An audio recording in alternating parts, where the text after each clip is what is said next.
माय माऊली नमस्कार. विविध कथासार ग्रंथातून श्रीराम कथामृताचे अभिवाचन करत आहे. लाभ घ्या, लाभ द्या माऊलींना. बोला जय श्रीराम. श्रीराम जय राम, जय जय राम. श्रवण करा, इतर माऊलींना श्रवण करावा. प्रतिक्रियेत लिहा जय श्रीराम. श्री गणेशाय नमः. श्री सरस्वते नमः. श्री कुलदेवताय नमः.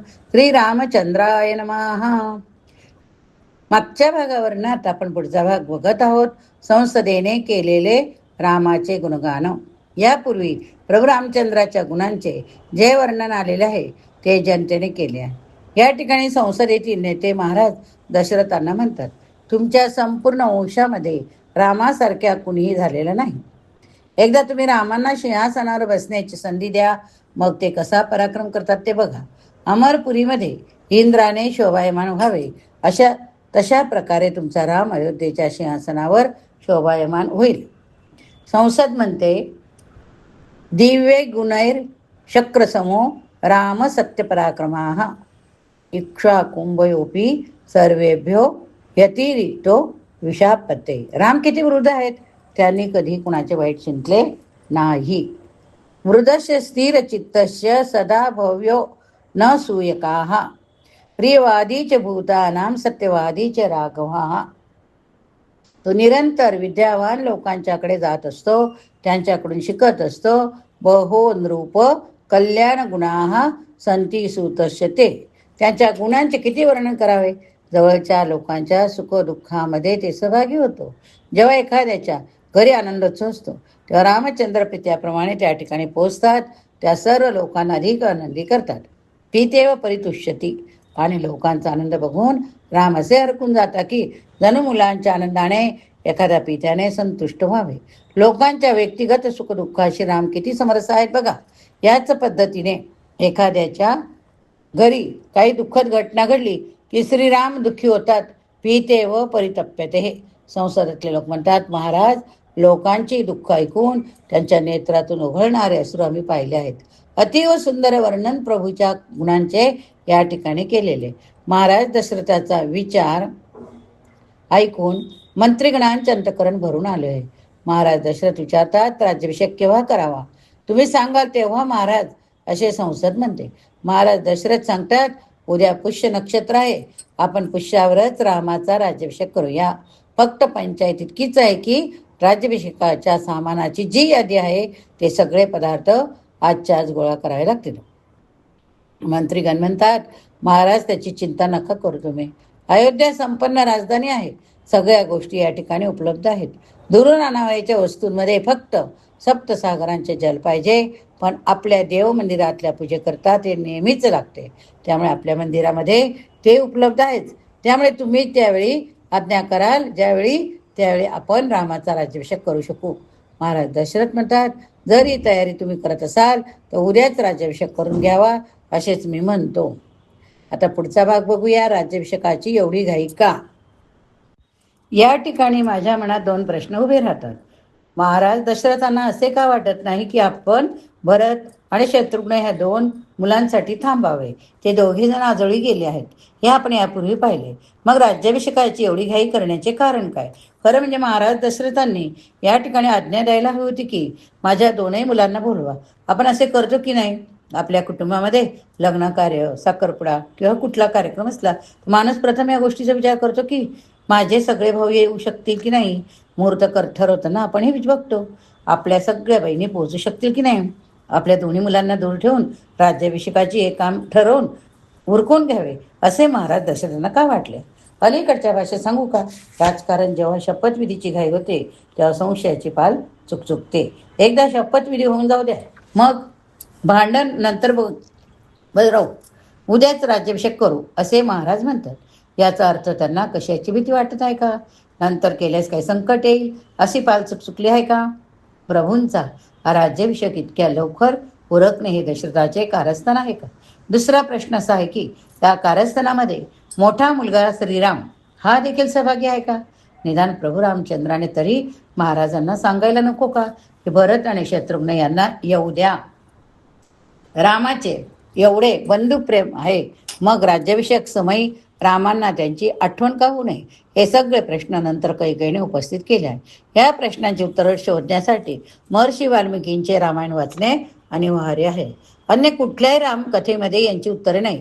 संशय यावं अशी स्थिती. कैकेयीने पुढे विचारले की तुम्हाला जर रामाचा राज्याभिषेक करायचा होता तर माझ्या भरताला काय येऊ दिले नाही? 1, 10, 15 दिवस थांबण्याने काय बिघडणार होते? रामचंद्र देखील गप्प बसतात हो, तेव्हा जरूर दाल में कुछ काला है असे वाटू लागते. तसा विचार केल्यास राम आणि भरत दोघांच्या जन्मामध्ये फक्त 18 तासांचे अंतर. नवमीच्या दिवशी दुपारी 12 वाजता भगवान रामचंद्राचा अवतार आहे, तर दशमीच्या सूर्योदयाला भरताचा जन्म. दोघांमध्ये 18 तासाचा फरक असला तरी सिनियरिटीनुसार रामांना राज्याभिषेक होणार. रामांच्या पश्चात कुश आणि लव या जुळ्या भावंडात कुशाचा राज्याभिषेक झाला आहे. कारण जरी हे जुळे मुले असले तरी कुश आधी जन्मला. काही मिनिटाने का होईना कुश सिनियर, तर राम सिनियरच आहे. तर राज्याभिषेकाची घाई कशासाठी? दशरथाने दुसऱ्या कोणाला शब्द तर दिला नाही ना, फक्त वाल्मिकी रामाने त्याचा खुलासा मिळतो. आता बघूया दशरथांनी अश्वपतींना दिलेला शब्द. महाराज दशरथांनी पहिले 2 विवाह कौशल्या सुमित्रा यांच्याशी झाले आहेत. आपण पाहिले की सुमित्रेपासून महाराजांना शांता नावाची मुलगी झाली होती. ती त्यांनी त्यांचे मित्र महाराज रोमपाद यांना दत्तक दिले होते. त्यानंतर बरेच वर्ष झाले तरी सुमित्रा कौशल्या यांच्यापासून महाराज दशरथांना संतानाचा लाभ झाला नव्हता. एकदा महाराज दशरथ मोहिमेवर असताना त्यांचा निवास 8 दिवस केके देशाकडे मध्ये होता. महाराज अश्वपतींनी मोठ्या प्रेमाने त्यांचे स्वागत केले. 8 दिवस त्यांचा यथोचित आदर सत्कार केला. महाराज दशरथांच्या तेथील मुक्कामात अश्वपतींची कन्या कैकेयी हिने त्यांची खूप सेवा केली. पुत्रप्राप्तीसाठी आपण 3रा विवाह करावा असे महाराज दशरथांच्या मनात येऊन गेले. त्यानुसार त्यांनी महाराज अश्वपतीजवळ कैकेयीसाठी मागणी केली. त्यावेळी अश्वपतींनी त्यांना सशर्त कैकेयी देण्यास मान्यता दिली. कैकेयीचा पुत्र अयोध्येच्या गादीवर बसावा अशी अट त्यांनी महाराज दशरथांना घातली. महाराज दशरथांनी अट तात्काळ मान्य केली. त्यावेळी कौशल्या सुमित्रा यांच्याकडून आता संतान प्राप्ती होईल असे महाराजांना वाटले नाही. महाराज दशरथांनी अश्वपतींना शब्द दिला ही गोष्ट कुणालाच ठाऊक नाही. खुद्द कैकेयीला देखील याची कल्पना नाही. कारण हा संवाद महाराज दशरथांनी अन्य कोणालाही सांगितलेला नाही आणि म्हणून महाराणी कैकेयीची दशरथांना अजिबात काळजी वाटत नाही. उलट आपण पाहिले की भगवान श्रीराम कैकेयी माता यांचे परस्परांवर विलक्षण प्रेम. भगवान श्रीराम अधिक वेळ कैकेयीच्या मातेच्या महालात असतात. उलट लहानपणापासून कैकेयी माता कौशल्येला हेच म्हणते की राम माझा भरत तुझा. तिचे रामावरील प्रेम अत्यंत निश्चल. त्यामुळे राज्याभिषेकाच्या समयी कैकेयी रामचंद्राबद्दल हरकत उपस्थित करणार नाही याचा महाराज दशरथांना विश्वास वाटतो. पण कैकेयी माता शांत बसली. तरी ज्या अश्वपतीला शब्द दिला होता त्यांनी हस्तक्षेप केला तर अश्वपती रामाच्या राज्याभिषेकावर स्टे आणू शकतात. त्यांना जर राज्याभिषेकाचे आमंत्रण गेले असते, तुम्ही मला काय शब्द दिला होता असा प्रश्न जर त्यांनी विचारला असता तर महाराज दशरथांना खाली बघण्याची पाळी आली असती. अशा प्रकारच्या काही उपद्व्याप अश्वपतीने करूच नये एवढ्याकरता महाराज दशरथांनी भरताला अश्वपतीकडे पाठवले. म्हणजे अश्वपतींना भरताचे रूपांतर किती रामावर प्रेम आहे हे समजेल आणि मग ते भांडण उभे करणार नाही. त्यामुळे त्यांच्या मनामध्ये जरी काही आले तरी ते मनातल्या मनात जिरवून जाईल. यालाच राजकारण म्हणतात. आणि सिंहासनावर बसणाऱ्याला सगळ्या गोष्टींचे चिंतन करणे आवश्यक आहे. त्यामुळे अश्वपती मुद्दा उपस्थित करायला धजणारच नाहीत. अशा प्रकारची एकंदर स्थिती महाराज दशरथांनी उपस्थित केली आहे. अर्थात हे सगळे खरे असले तरी रामाने दशरथांना भरत येईपर्यंत का थांबवले नाही हा मुद्दा तसाच राहतो. या दुसऱ्या प्रश्नाचे उत्तर देखील फक्त वाल्मिकी रामायणातच सापडते. अन्य कोणती रामकथा ते सांगू शकत नाही. आता आपण बघूया राम भरतासाठी का नाही थांबत. वाल्मिकी रामायणामध्ये एक विलक्षण घटना दिली आहे. राज्याभिषेकासंबंधीच्या सगळ्या सूचना प्रभूंना मिळाल्या. मंत्रिमंडळाची सभा आटोपली. सगळेजण निघून गेले. त्यानंतर महाराज दशरथांनी रामचंद्रांना पुन्हा भेटायला बोलावले. त्या प्रसंगाचे वर्णन करण्यासाठी वाल्मिकींनी अख्खा सर्ग वेचला.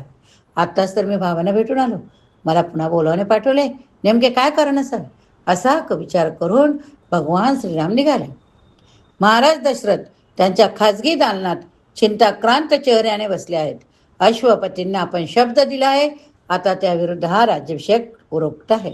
यांचे विलक्षण मानसिक दडपण महाराज दशरथांच्यावर आहे. रघुवंशात आजपर्यंत असे कोणीच वागले नाही. रामचंद्र महाराज दशरथांना अदबीने नमस्कार करतात, हात जोडून उभे राहतात. भरल्या नेत्राने आपल्या मुलाकडे पाहून महाराज दशरथ म्हणतात, रामा माझ्या जवळ ये, अगदी जवळ ये. राम त्यांच्या अगदी जवळ जातात. महाराज त्यांचा हात हातात घेतात आणि सांगतात, रामा तुझा म्हातारा पिता तुला आज एक विनंती करतोय.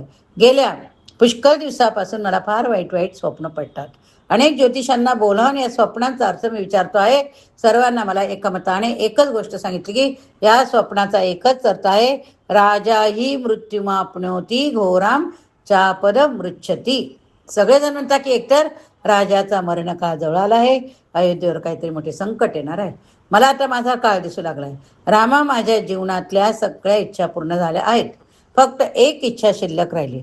एकदा तुला सिंहासनावर बसलेले बघायचे. माझी एवढी इच्छा पूर्ण कर. मी राज्याभिषेकाची एवढी घाई का करतो आहे तू मला विचारू नकोस. लवकरात लवकर मला तुला सिंहासनावर बसलेले बघायचे आहे. बोलता बोलता महाराज दशरथाच्या तोंडून संशय निर्माण करणारे वाक्य निघून गेले आहे. चला ही प्राणी नाम मती ही, काय सांगाय, उद्या माझीच बुद्धी बदलली तर. दशरथांच्या मनात हा संशय आहे. त्यांची एकच इच्छा आहे की रामाने मुकाट्याने उद्याचा राज्याभिषेक करून घ्यावा.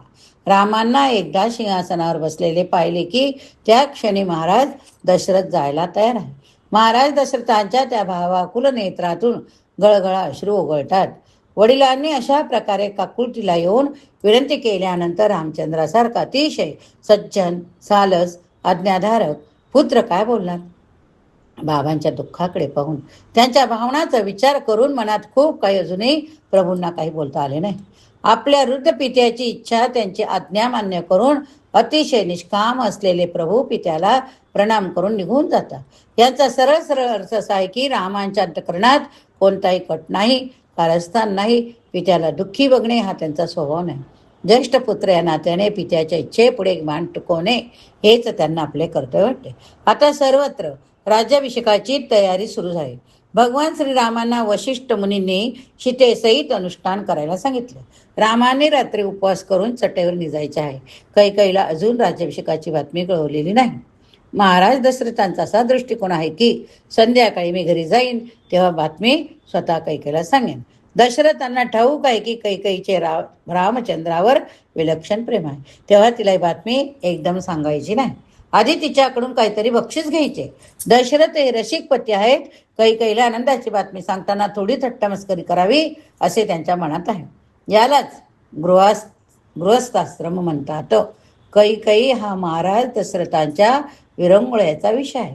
कैकेयीच्या महालात त्यांच्या अंतःकरणाला शांती मिळते, म्हणून कैकेयीला ही बातमी सांगण्याचे कार्य त्यांनी स्वतःकडे ठेवले. आता बघूया सरस्वतीने केलेला मंथरेचा बुद्धिभेद. इकडे अयोध्यात राज्याभिषेकाची तयारी चालू असताना स्वर्गामध्ये सगळीकडे खळबळ माजली आहे. उद्या युवराज पदावर प्रभूंचा राज्याभिषेक होणार आहे ही बातमी स्वर्गात पोहोचली. देवांच्या छातीत धडकी भरली. देवांनी विचार केला की जर उद्या प्रभूंचा राज्याभिषेक झाला, भगवान अयोध्येच्या राज्यकारभारामध्ये रमून गेले तर ते रावणाला संपवणार केव्हा. कारण जोपर्यंत रावण संपत नाही तोपर्यंत आपण त्यांच्या बंदिवासातून सुटत नाही. सगळे देव रावणाचे गुलाम आहेत. रावणाने त्यांना वेटीला धरले.